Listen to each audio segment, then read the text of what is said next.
Hey guys, welcome to this video. This is Raj from Be Educare. आपका जो CET exam है law CET का 3 year या फिर 5 year MBA CET B.Ed CET हो चुकी है. नाउ हमारे पास जो डॉक्यूमेंट्स हैं, हमारे पास क्या क्या डॉक्यूमेंट्स होने चाहिए, क्या क्या डॉक्यूमेंट्स हमें लगने वाले हैं, वो सारी चीज़ें हम इस वीडियो में डिस्कस करेंगे. ठीक है. सो आपका जो एडमिशन प्रोसेस है वो सेंट्रलाइज होता है, जिसको कैप बोलते हैं, सेंट्रलाइज एडमिशन प्रोसेस. तो जो आपके डॉक्यूमेंट्स हैं जनरली लास्ट 2 साल में हमने यही देखा कि वो स्कैन करके आपको अपलोड करना है. तो क्या क्या डॉक्यूमेंट्स आपको लगने वाले हैं वो मैं आपको बता देता हूँ. तो सबसे पहले क्वालिफिकेशन का आपके पास 10th का मार्कशीट, 10th का पासिंग सर्टिफिकेट होना चाहिए. 11th का मार्कशीट या सर्टिफिकेट ये बहुत कम कॉलेजेस डिमांड करते हैं, पर आपके पास होना चाहिए. ये सबको आपको स्कैन करके रख लेना है. 12th का मार्कशीट, 12th का पासिंग सर्टिफिकेट. इन केस आप जो कोर्स कर रहे हो जैसे LLB 3 ईयर्स या फिर MBA या फिर B.Ed जहाँ पे ग्रेजुएशन कंपलसरी है, वहाँ पे आपके पास सारे सेमेस्टर का मार्कशीट होना चाहिए. ओके. काफ़ी सारे स्टूडेंट्स को ऐसा लगता है कि सिर्फ लास्ट के 2 सेमेस्टर का चाहिए. नहीं, ऐसे नहीं है.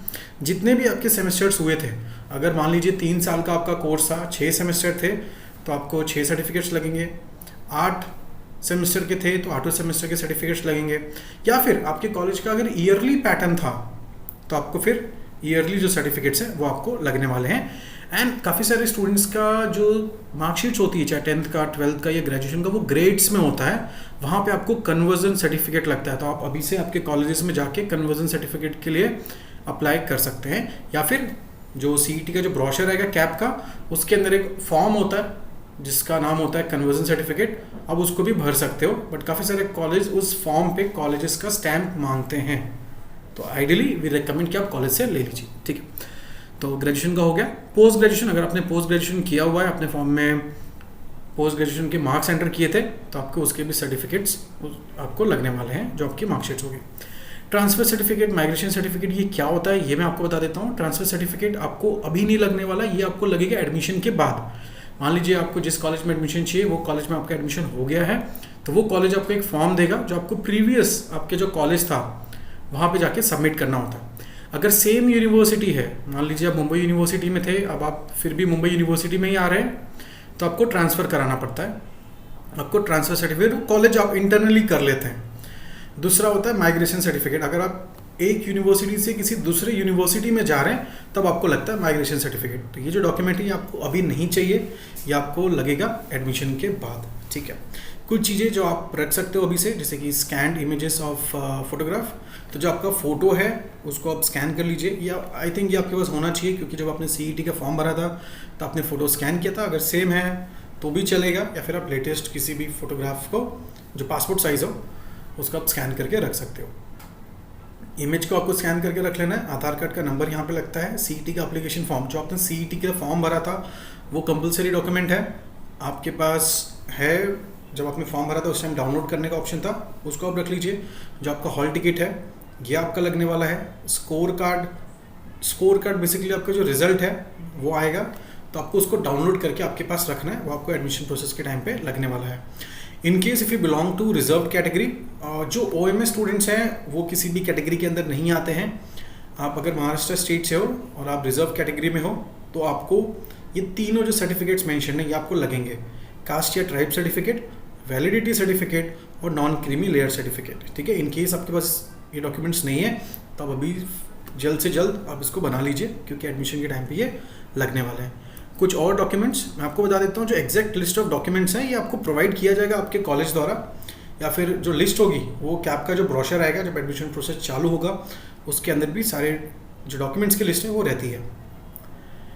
एक होता है आपका, अगर आप लेट्स से अगर आप लिंग्विस्टिक, कुछ कॉलेज ऐसे होते हैं जहाँ पे रिलीजियस या फिर लिंग्विस्टिक माइनॉरिटी चलती है, तो आपका एक सर्टिफिकेट लगता है. ठीक है. तो जो अगर आपके लिविंग सर्टिफिकेट पे लिखा हुआ है तो आपको कोई अलग से चीज़ें अप्लीकेबल नहीं है. नहीं, अगर नहीं लिखा हुआ है तो एक परफॉर्मा आता है, एक फॉर्म होता है जो कैप के ब्रोशर में होगा, उसका आपको प्रिंट आउट लेके डिटेल्स भर के साइन करके आपको अपलोड करना होता है. आपको कोई एक एड्रेस प्रूफ देना होता है, चाहे Aadhaar card, passport, telephone bill, electricity bill. Okay. इस प्रकार से आपको एक एड्रेस प्रूफ देना होता है. इन केस आपके नाम में चेंजेस है कुछ, तो आपको गवर्नमेंट जो गैजेट आता है वो आपको देना होगा, या अगर आपकी शादी हुई थी उसके बाद आपका नाम चेंज हुआ है तो आपको मैरिज सर्टिफिकेट वहाँ पे सबमिट करना होगा. डोमिसाइल सर्टिफिकेट, अगर आप महाराष्ट्र स्टेट से हैं तो आपको डोमिसाइल सर्टिफिकेट, या फिर बर्थ सर्टिफिकेट जिस पे लिखा होना चाहिए आपका प्लेस ऑफ बर्थ महाराष्ट्र के अंदर है, या फिर स्कूल लिविंग सर्टिफिकेट, इस पर भी लिखा होना चाहिए कि आपका प्लेस ऑफ बर्थ महाराष्ट्र, इसमें से कोई एक ओके जो आपके पास होना चाहिए।